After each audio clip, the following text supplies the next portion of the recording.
Haleluya, salam saudaraku. Berjumpa kembali dalam program Jalan Kehidupan. Masih dalam segmen Sapa Jemaat di Rumah, kita akan bersaat teduh bersama-sama agar sepanjang hari yang akan kita lalui hari ini sungguh menjadi hari yang menyenangkan dan diberkati oleh Tuhan. Mari kita berdoa. Bapa, kami rindu lawatan-Mu melawat kami. Dan biarlah firman yang sebentar kami renungkan boleh menjadi rema yang akan menuntun sepanjang hari ini untuk kami mentaati kehendak-Mu. Berfirmanlah, kami siap diberkati. Dalam nama Yesus. Haleluya. Amin. Firman Tuhan kali ini terambil dari Hakim-Hakim 13 ayat yang ke-5. Hakim-Hakim 13 ayat yang ke-5 berkata, sebab engkau akan mengandung dan melahirkan seorang anak laki-laki. Kepalanya tak akan kena pisau cukur. Sebab sejak dari kandungan ibunya, anak itu akan menjadi seorang nasir Allah. Dan dengan dia akan mulai penyelamatan orang Israel dari tangan orang Filistin. Saudaraku, pada zaman hakim-hakim, orang Israel diperintah dan dipimpin oleh seorang hakim yang akan memimpin orang Israel dalam kehidupan sehari-hari, baik itu kaitannya dengan hal-hal rohani maupun dalam aspek kehidupan yang lainnya. Itu artinya posisi dan jabatan sebagai seorang hakim adalah sesuatu yang sangat penting dan sangat sakral. Selain itu, posisi ini juga tentunya sangat bergengsi. Namun sayangnya, tidak semua orang Israel bisa ada di dalam posisi sebagai seorang hakim. Sebab jabatan itu diberikan oleh Allah secara langsung yang ditujukan kepada orang-orang yang memang dikhususkan untuk memimpin orang Israel pada zaman itu. Nah, menariknya, ada salah satu hakim yang dipilih oleh Allah sejak di dalam kandungan yang bernama Simson. Alkitab mencatat, sejak dalam kandungan, Tuhan telah menetapkan Simson untuk menjadi seorang nasirnya Allah yang akan membebaskan orang Israel dari tangan musuhnya, yaitu orang-orang Filistin. Untuk tugas ini, Allah kemudian memperlengkapi Simson dengan kekuatan yang luar biasa yang tidak dimiliki oleh hakim-hakim sebelumnya maupun sesudahnya. Bahkan yang tidak dimiliki oleh manusia pada umumnya. Ia memiliki kekuatan super, laksana seorang Superman. Namun sayangnya, predikat yang luar biasa serta kemampuan dan kekuatan yang ia miliki tidak sanggup menolong orang Israel dan dirinya sendiri dari tangan orang-orang Filistin yang ingin menjajah mereka. Semua itu terjadi bukan karena Tuhan tidak menyertai mereka, tetapi Simson yang telah ditetapkan oleh Allah untuk menjadi seorang nasir Allah, untuk menjadi seorang hakim di hadapan Allah yang akan memimpin orang Israel untuk mengalami kemenangan demi kemenangan dari Allah, justru hidup tidak taat di hadapan Allah, justru hidup di dalam kenajisan dan dosa-dosa. Dan akibat dari apa yang dilakukannya itu bukan saja menimpa dirinya, di mana ia kemudian kehilangan kekuatannya, lalu kemudian orang Filistin menangkap dia, mencungkil matanya, dan menjadikan dia sebagai penggirik gandum. Pun orang Israel kemudian kembali mengalami penindasan yang dilakukan oleh orang-orang Filistin itu. Semuanya ini terjadi karena kesalahan Simson di dalam menjalani hidup. Ia terlalu sembrono dengan hidupnya dan mengabaikan ketetapan-ketetapan Allah dan merasa sombong dengan kekuatan yang ia miliki sehingga ia menjadi terlena lalu kemudian kehilangan segala-galanya. Akhir hidup Simson sungguh sangat mengenaskan dan sangat memprihatinkan. Orang yang tadinya begitu hebat, begitu luar biasa, menjadi tidak berdaya dan mati dengan cara yang tragis. Ya, semua itu adalah konsekuensi dari kehidupan Simson itu sendiri yang menganggap enteng pilihan Allah dan hidup sembrono dengan melakukan berbagai-bagai hal yang najis dan tidak memuliakan Allah. Dari kisah Simson ini saudaraku, ada beberapa poin yang perlu kita jadikan pelajaran. Yang pertama, jangan sembrono dengan hidup ini. Sekalipun Simson memiliki kekuatan yang hebat, potensi yang luar biasa, tetapi karena ia tidak mengelola dengan baik hidupnya, dan justru sebaliknya, hidup dalam kesembronoan dapat berakibat fatal bagi hidupnya. Pun demikian dengan kita. Tuhan sudah menganugerahi hal-hal yang hebat, hal-hal yang luar biasa, potensi-potensi. Tetapi jika itu tidak kita kelola dengan baik, dengan komitmen yang sungguh, maka semuanya itu tidak ada gunanya.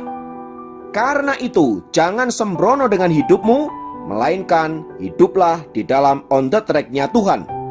Yang kedua, jangan pernah lari dari ketetapan-ketetapan Allah. Simson telah ditetapkan oleh Allah dari semula untuk menjadi seorang nasirnya Allah, di mana ia harus hidup sesuai dengan ketetapan dan firman Allah, namun justru ia berkelakuan sebaliknya. Akibatnya sangat fatal, hidupnya hancur dan bahkan mati dalam keadaan yang tragis. Nah, setiap kita juga dipanggil oleh Allah untuk menjadi milik kepunyaannya, bahkan melayani Dia. Allah rindu kita hidup dalam ketetapan-ketetapannya, kita hidup dalam kekudusan dan kebenarannya untuk menjadi saksi Allah, untuk melayani Dia, Allah yang maha tinggi. Oleh sebab itu saudaraku, jika kita diberikan kesempatan untuk melayani Allah dalam hal apapun, mari kita menerimanya dengan sukacita, karena yang memanggil kita bukanlah manusia biasa, melainkan Allah yang maha tinggi. Oleh sebab itu saudaraku, jika kita punya kesempatan untuk melayani, layanilah Tuhanmu dengan takut dan gentar, sebab Dia adalah Raja di atas segala raja. Tetapi juga layanilah Dia dengan penuh kasih, sebab Dia adalah Bapamu yang sudah mengasihi engkau dengan kasih yang kekal. Biarlah melalui firman Tuhan ini menolong kita untuk senantiasa hidup di dalam kehendak dan rencananya. Mari tetap maju di dalam Tuhan, jangan putus asa, jangan menyerah, dan tetaplah semangat untuk mengasihi dan melayani Tuhan dimanapun kita berada. Tuhan memberkati, mari kita berdoa. Bapa, kami naikkan syukur untuk anugerah-Mu yang luar biasa. Kami dipanggil bukan saja untuk menikmati keselamatan dan berkat-berkat yang melimpah, tetapi kami juga dipanggil untuk mengasihi dan melayani Engkau.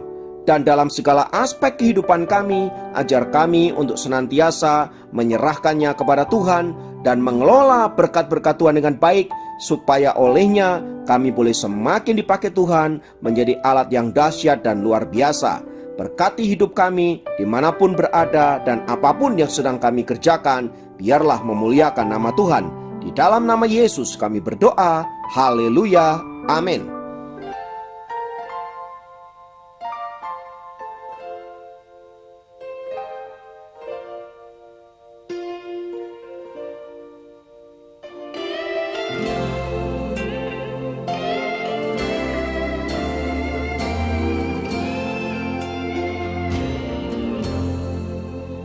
Bila ku jalan di lembahnya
Smile.